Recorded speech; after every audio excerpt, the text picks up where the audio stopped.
Mr. Gan Thiam Poh.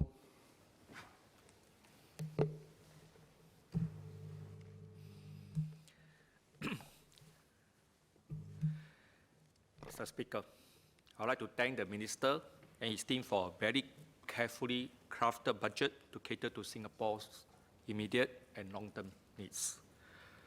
Whether we are considering the impending increase of the GST or the method to finance future infrastructure projects, the issue of our rapidly aging population informs every decision we make.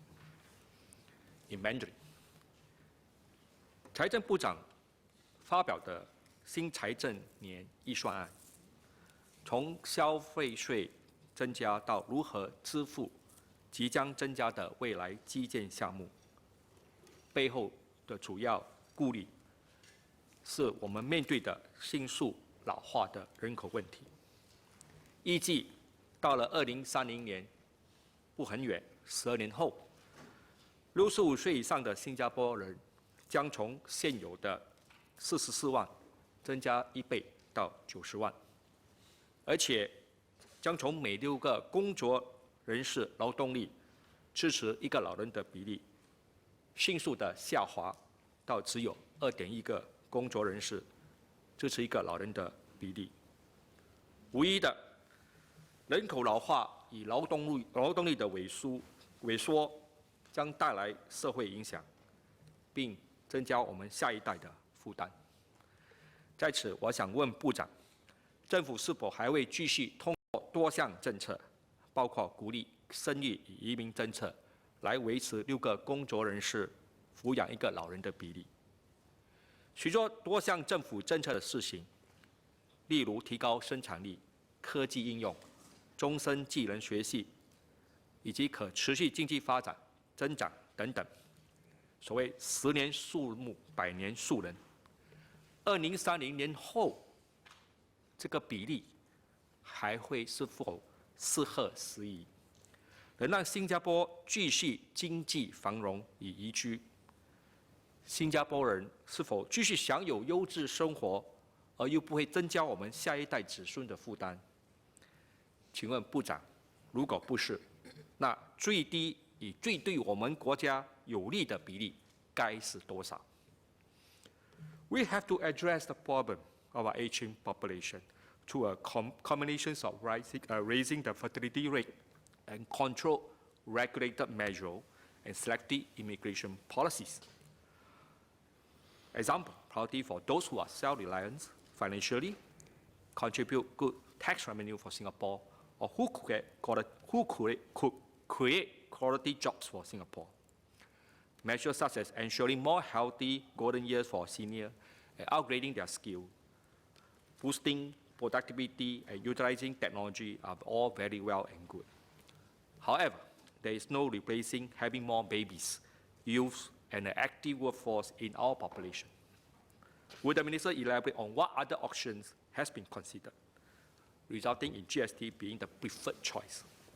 What is the average charity donation to IPC made by Singaporeans per year for the past 10 years? And whether it's stable or rising? Would the government set up another charity fund to support aging Singaporeans with public donation so that it may help mitigate the needs of GST increase? In Mandarin again, 今年1月 IPS 的最新调查显示，40%的国人认为政府应该动用储备金，而不是增加税收来应付人口老化的社会开支。也有34%的国人持有相左的意见。另外，41%认为每一代人应该能够自给自足，而无需供养另一代人。38%则持有相反的意见。这个调查结果是值得我们深入探讨与反思。我们先辈遗留下来的多年的优良传统价值观，是不是受到社会的冲击与改变？今天的新加坡归功于我们先辈们的辛勤努力与未雨绸缪。这个价值观是不是在消逝呢？ In English again, a reason article that I read from Straits Times by a very young writer by the name of Ng Chia Wee. He quote, "The family is an economically important social entity. Some families are the bedrock of national fiscal sustainability. If the family abandons his responsibility to care for his aged members, the governments will have no choice but to step in, leading to a greater spending and thus revenue sharing. Raising government's involvement in healthcare costs does not mean falling family involvement." As Minister Heng remarked, rising amounts of healthcare and social expenditure will place greater demands on families and the government. Sorry, let me go back in Mandarin again. 在我国社会，孝道仍是非常重要的价值观，根深蒂固，反哺之情不分种族与宗教背景。一般新加坡人都负起照顾年老父母的主要任务。如今，我国多数家庭小，只有1、2个子女，再加上我们的老人寿命延长，未来的道路将充满挑战。另一方面，父母世序情深，通常不愿意给子女造成负担。很多我见过的年长者都告诉我，他们都不想给孩子们带来任何不便或麻烦。他们也想为他们的子孙留下一点东西，即使是那些有经济能力强的孩子的老人也是。实际上，在我们华族社群里还保留着一个意义深远的习俗，我想在座的各位应该有听过求尾礼首尾钱这个习俗。什么叫首尾钱？求尾礼，它是在死者盖棺之前，让死者手中握着遗留下来的物品或一些硬币，其中，那么这些硬币就叫做求尾礼首尾钱，然后再分给子孙，平分给子孙。这种仪式叫做分求尾，分首尾。民俗一般相信，年长往生者的遗物会给亲人带来福气。首尾钱、求尾礼象征长辈爱护子孙，以及代表子孙有传承的责任，所以认为我们子孙造福已成为我们的美德传统观念，希望能世世代代传承下去。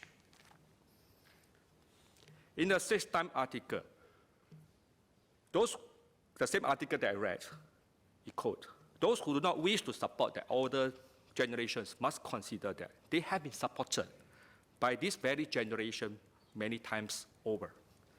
Would young people have been able to enjoy the quality education, the vibrant economy, the high-paying jobs Singapore has to offer, if not for the values and revenue generated by the work put in by those who came before them? Paying more to support the elderly is merely a form of giving back. Paying more now will mean paying less in future, because it prevents additional problems arising in future, which would require even more revenue. Policy to improve the healthcare infrastructure and social safety nets today will not just ensure better care for today's elderly, but also ensure that a proper system is put in place to meet the needs of tomorrow's elderly. Although more top-ups will be needed to maintain these systems. In fact, this system would already be in place, will make things a lot easier for the elderly for tomorrow. 每个人都会老。Young people are in fact indirectly contributing to their own future care. Next, I would like to voice my support for the plan to borrow for new infrastructure projects. Currently, some state boards are already borrowing, but doing so on a bigger scale is certainly the way forward. As Minister has pointed out, this will help to preserve or reserve while spreading the cost over many years, seeing it benefit other generation too. With Singapore's AAA credit rating, we will be able to attract strong interest and promote our local bond market. I would like to ask the Minister if the bonds will only be sold to institutions or be open to individual investors as well for Singaporeans to participate. In short, we have to be selective about which project to be made accessible to the man in the street. Not all projects will be suitable for individual investors. For a project involving participation across border, such as Changi Airport 5, Terminal 5, the KL Singapore High-Speed Rail, RTS, with Johor, foreign entities and investors should certainly be allowed to subscribe. However, for bonds to finance projects like local transportation, we have to be careful that we are not too commercialized in our offerings. I agree that it's important to keep half earnings for our reserve. We must be mindful to grow it not only for ourselves, but also for our future generations, as we earn the substantial interest income in perpetuity. Having a large, even expanding part of reserve is our best guarantee against an uncertain future. It's the mountain backing out our Sing dollars, ensuring its stability and strength. The advantages include affordable imported goods and the leeway to draw upon these savings in times of crises and emergencies. It's important to remind ourselves and the younger generation that during the 2008 global financial crisis, our reserve, the Singapore government could back the 150 million guarantee for all banks' deposit here. And in 2009, funded the 4 billion job credit scheme and special risk-sharing initiative, where investors or foreigners know that we have a good fiscal system, a prudent and responsible government. They will not speculate against our currency. Our reputation has meant that Singapore passport has been rated the most powerful in the world. Spending is easier than saving. We have to continue our public education effort to teach Singaporeans the values of preserving and growing our national piggy bank, our reserve. Yesterday, one honourable member has suggested that we use part of the land sale to finance the recurring expenditure. It makes me good to know the pros and cons of the proposal. From the prudence and disciplined financial planning, the proposal sounds similar to the concept of reducing mortgage policy, enabling long-term assets to meet the recurring expenditure for retirement needs. So one must know, I don't think Singapore is going to retirement. Hence, one may ask whether it is the best policy, as we need to work together to bring more good years together for our children and for our next generation and for our Singaporeans.